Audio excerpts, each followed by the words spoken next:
we want to welcome and celebrate legal immigrants.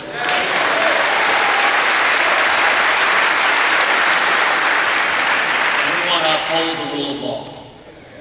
And you know what? There is no more forceful advocate for securing the borders than Iowa's own Steve King.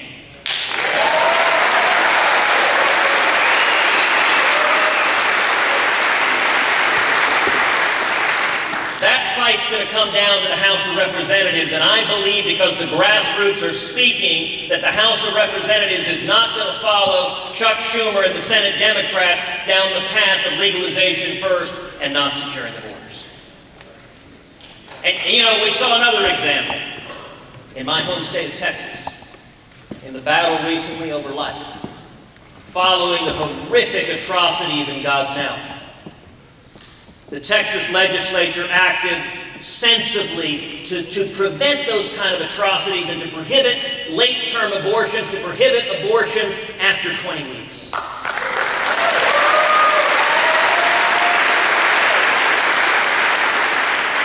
And we saw two different types of grassroots.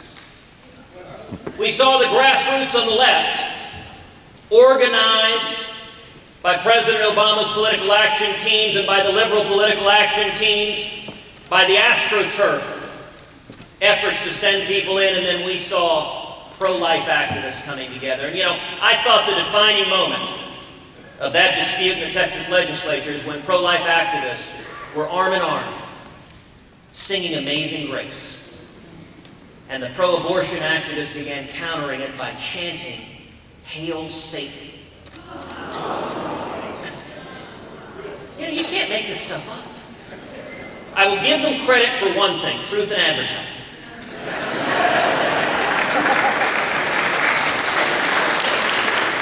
But, you know, we saw pro-life grassroots activists stand up in Texas, and as a result, the Texas legislature had the courage to act and to pass legislation signed into law prohibiting late-term abortions.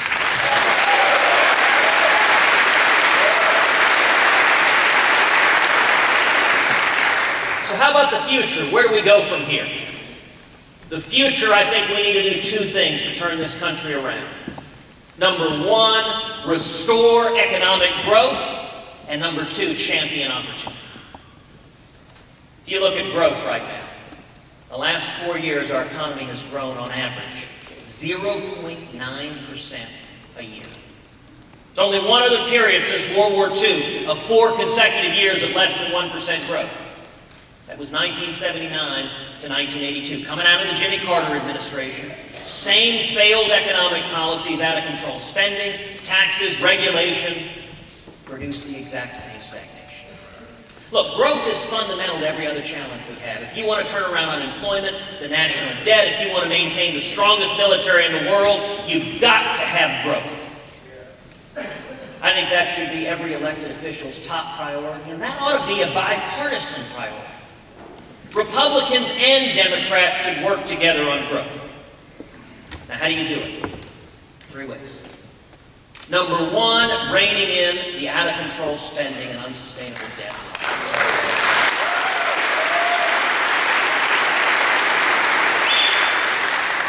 Last fall, I had the opportunity to speak at the Republican National Convention. I talked about the national debt. I talked about our 2 little girls, Caroline and Catherine. Afterwards, Heidi and I went back to the hotel room. I began looking at my iPhone and Twitter. And Paula Poundstone, the comedian, it so happened she had watched the convention that night. And she sent a tweet. She said, Ted Cruz just said, when his daughter was born, the national debt was $10 trillion. Now it's $16 trillion.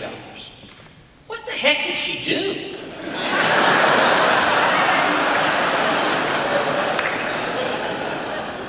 Well, Heidi and I laughed pretty hard. But you know what? Our daughter Caroline's 5. In her short life, our national debt has grown over 60%. What we are doing to our kids and grandkids is fundamentally immoral. Our parents didn't do it to us, their parents didn't do it to them, and if we don't turn around, we are consigning the next generations to spending their entire working life not meeting the challenges of the future, but paying off the debt that our generation racked up because we couldn't live within our means. The second way you restore growth is fundamental tax reform. Now, we have seen with the IRS scandal, the out-of-control power in Washington, we've seen the IRS asking groups, tell us what books you're reading. Tell us the content of your prayers. Well, you know what? The federal government has no business whatsoever asking any American the content of our prayers.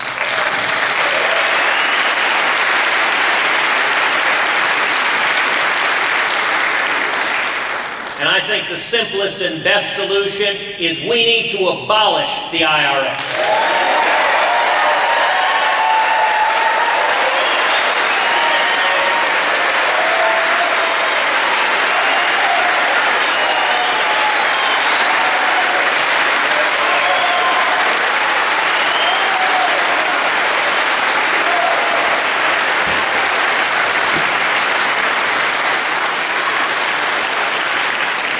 Listen, just like drones, just like guns, just like immigration, just like life, if we have to depend on Washington politicians to get that done, it will never, ever be done. The only way we abolish the IRS is the American people rise up and demand it of our elected officials.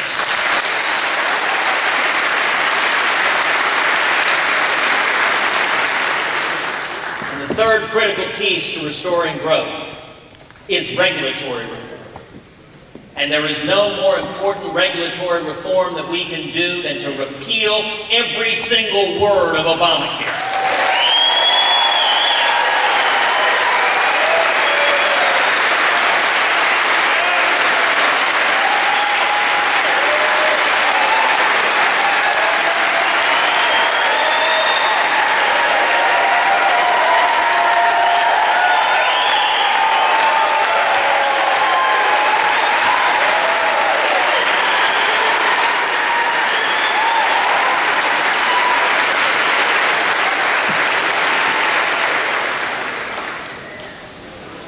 And that reaction right there shows how we win this fight.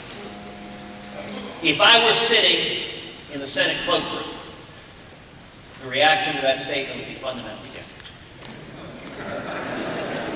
I don't know that I'm quick enough to dodge all the things that would be thrown at me. If we have to depend on Washington, it will never be done. We have an opportunity right now, between now and September 30th, to defund Obamacare.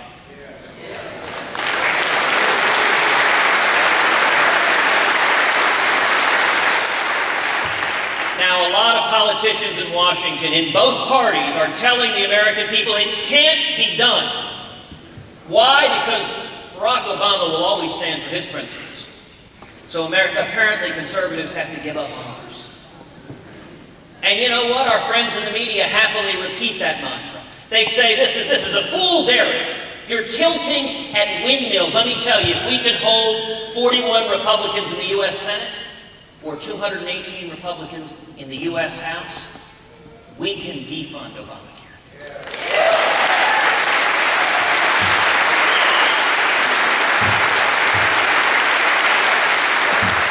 There's a national website, don'tfundit.com. Don'tfundit.com. I would urge every one of you, go to that website, sign the national petition, call your elected representatives, and ask them to stand up and refuse to fund Obamacare.